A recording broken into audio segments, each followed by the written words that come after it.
Hello everyone and welcome back to the Mystery Reads. Today I want to share with you a video about a topic that's been coming up in my real life as much as it's coming up in comments in other people's videos, and it's about, is it worth it? Why did I subscribe to the Book of the Month service, being a librarian, being at the library as often as I am, having the possibility of reading books ahead of time, sometimes a month, sometimes 2 months ahead. I can get my hands on a e-copy or an audiobook. Why did I choose to get Book of the Month, and a little bit of my experience. Now I have to say that I will show you the books that I picked starting in the month of July. I'll give you the stars or what I rated, a little bit about it, but I do have full reviews on at least a couple of these books. So if you're interested in those, I will have them linked on the top of the screen and in the description box down below. Now briefly, the main reason why I sign up for Book of the Month is because I'm in charge in collection development here at the library, which means that I get to pick the titles that we are going to add to our collection, and not only based on what our patrons enjoy, but also generally because we have to have different books for different people, and people that enjoy not only different genres but different writing styles. So for me it really is a time-consuming task to go through everything that's available on a catalog, on an Ingram catalog, and then at the end decide which ones we can afford to buy that month and which are the new releases that will likely,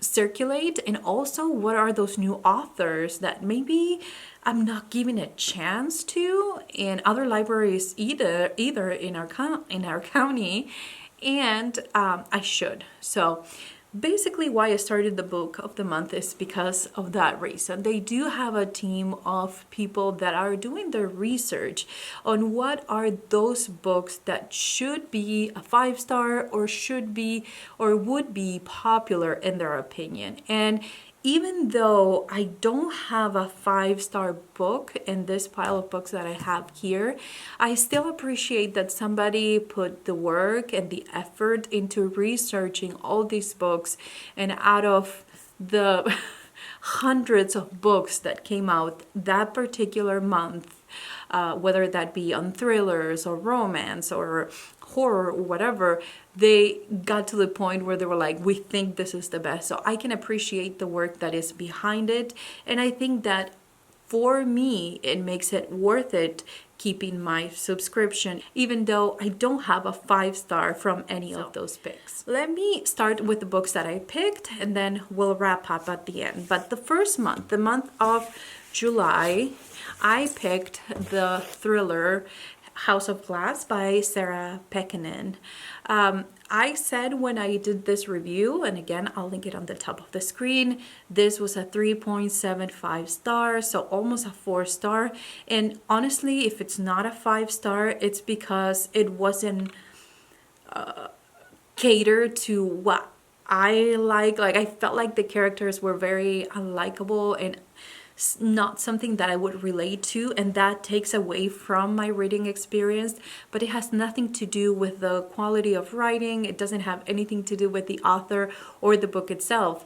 I do believe that a lot of people gave this book a 5-star because they didn't care about that specific detail of liking the characters and a few other things that I mentioned on that video. So it was a 3.75 stars. For the month of July, I also picked as an extra, even though this was not $10, I still paid full price, 16 I think, or I'm not sure, but something like that for this book.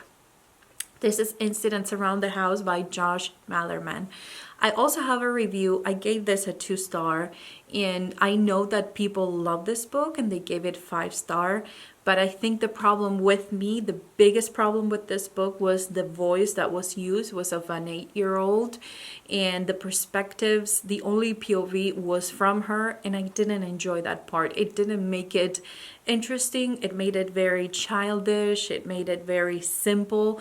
And I understand that some people find that creepy and gave this book a 5-star. Like, I talked to people, most people that I talked to, they've given this either a 4 or a 5-star.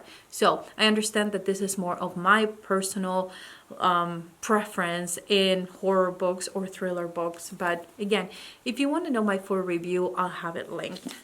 Now this one I haven't reviewed, and I will. So if it's already up, I'll have it on the top of the screen. But this was, this far, the worst book I've read from Book of the Month. And I don't understand what prompted me to get it. Now, this is about Cleo, which is an NYU student that is not getting along with her mom, but her mom calls her one day and says, "I need you home tonight for dinner." Now, she's apprehensive about going. She's riding the train. She's thinking, should I go? Should I not go? My mom and her drama, and you know, she's very strict, and Cleo is very outgoing and doing crazy stuff. And so she gets there. Once she gets to the house, the door is open. The mom is not there.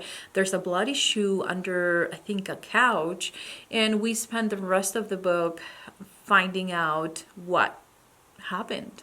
Where is she? And I really did not enjoy the writing. That's my problem with this book, and that's why I think, you know, I haven't even rated it on Goodreads yet, because I was just sitting on it and trying to see maybe, you know, my opinion would change. But really, this was a 2-star for me. I understand that a lot of people appreciated this writing style, but I thought Cleo's voice was very annoying. It was very boring, and I just did not want to come back to this book. I have to push myself to read it because, again, remember, I told myself that if I'm going to keep Book of the Month, I need to read the book that same month. So I know that the plot was good. Like, we were looking for this woman and we were discovering all the secrets and all these things.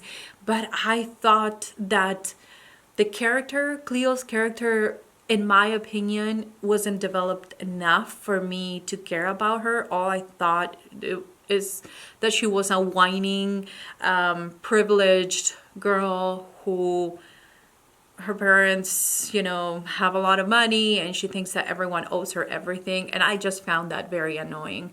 So even though the mystery, the plot itself was interesting, just reading the book, the pages in this book was such a chore, and I did not enjoy it. So as you can see, 2 2-stars and 1 3.75. Now, the next book is the one that I'm reading right now, and is the September pick, which is Phantasma.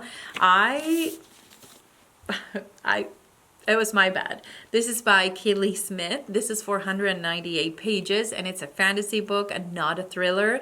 I should have picked Sleep Tight, but I don't know why I didn't, and I ended up picking up this one. When it got to me, I thought, well, it's a perfect opportunity to kind of branch out, read something completely different instead of a thriller from Book of the Month. And I had to get the audiobook because I thought I'm gonna need the help, not only to read it physically, but also when I can't and I am running errands or doing things or driving or whatever, I can listen to the book and try to finish it as soon as possible.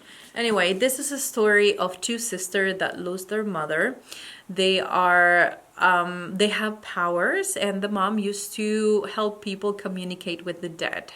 Now the mom dies and all those powers come into the one of the daughters, and the other one wants nothing to do with this life. She wants to get rid of their house that's been on their family forever. There's a financial situation happening there, and in the end the younger sister decides that she wants to get out of there, so she disappears. And we don't know if she disappears because she wants to, because they had that fight, or what happened, but we know she's not there. And eventually the other sister finds a note or something that has this phantasma.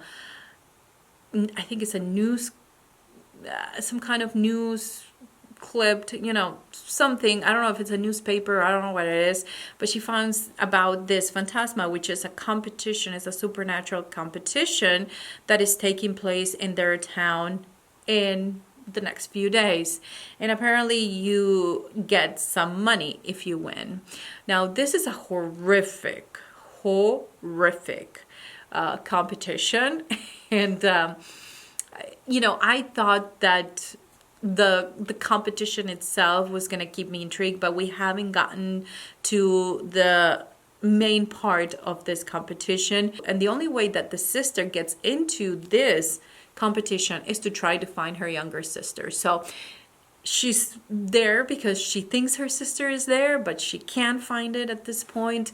And she's starting to find interesting things, like interesting magic and passages and things that are opening for her. And it's really interesting. I'm not saying that it's not, but I'm just saying that it takes a little bit more out of me to want to reach for a fantasy, where if it's a mystery, I'm kind of intrigued, like who done it. And even though here we're trying to find out where the sister is, maybe I'm not as invested this month. So I will continue to read this book and I'll get back to you with a review. But for now, my thoughts on the first 3 months of Book of the Month is I can appreciate, as I said in the beginning, when a team of people work really hard on finding the best of the best, or what they consider is the best of the best.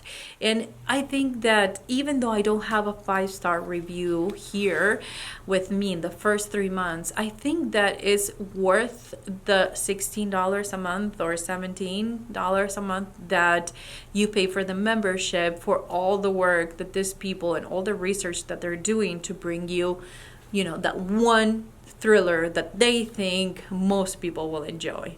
You have to understand that when you're trying to buy a book for a library, or when you're picking a book for this kind of subscription, it's a given that not everyone is going to like what you pick, but it's typically what most people will like, because if you've done your research, if you read the book yourself before you purchased it, you can kind of see the flaws and still see if it's something that most people will like or won't like. However, when you have to pick one book, it's very likely that they had to read all these other books and kind of put them against each other and say, well, I think this is going to be the best and this is going to be the one that most people are going to enjoy. So I can appreciate the work, and I think the membership, just for that reason, is worth it. But I also understand that not because it's going to be the most popular or the book that most people are going to talk about, that doesn't mean that it's going to be a literary masterpiece, or that it's going to be what I personally like on a book. Because again, reading is very subjective, so you can't just please everybody, and that's something that comes with the territory on picking a book that you hope people will enjoy. So for right now, I'm gonna keep the subscription for the next 3 months. After 3 months, you qualify as a BFF. I think that's why I got this friend bookmark. And basically I can pick mine for my book every month for the membership that I pay, but I also can get another book for $9.99. And this is gonna be the advice, I guess, that I would give. Like, if you do it for 3 months and you're finding stuff that you like, the great part is that once you turn into a friend of Book of the Month, you can pick another book for $9.99, which means that yes, you would have paid your membership for 16 something, but then you can pick another one for $9.99, and that is cheaper than we would buy a hardcover book for the library. Like, typically an average hardcover book is about $16-19, even for libraries, especially when they're like 29 or something like that. This ones don't say because they're for Book of the Month, but I can see this book being $29, you know. So of course, when you buy it for $9.99 as an extra, you can go back into their collection and pick some really interesting books that they have in what I would consider like a backlist, stuff that is not new or came out in the last few months, and you can add it for your collection or to your collection for $9.99 while still receiving something that you pick and that somebody else took the time to do the research and hope that you like it. And yes, there's going to be times where you're going to enjoy it, and there's going to be time where you're not going to enjoy it. So you have to decide for yourself if that is something that you want for you. I mean, in this case, I find it just kind of my favorite part of the month to see what they picked.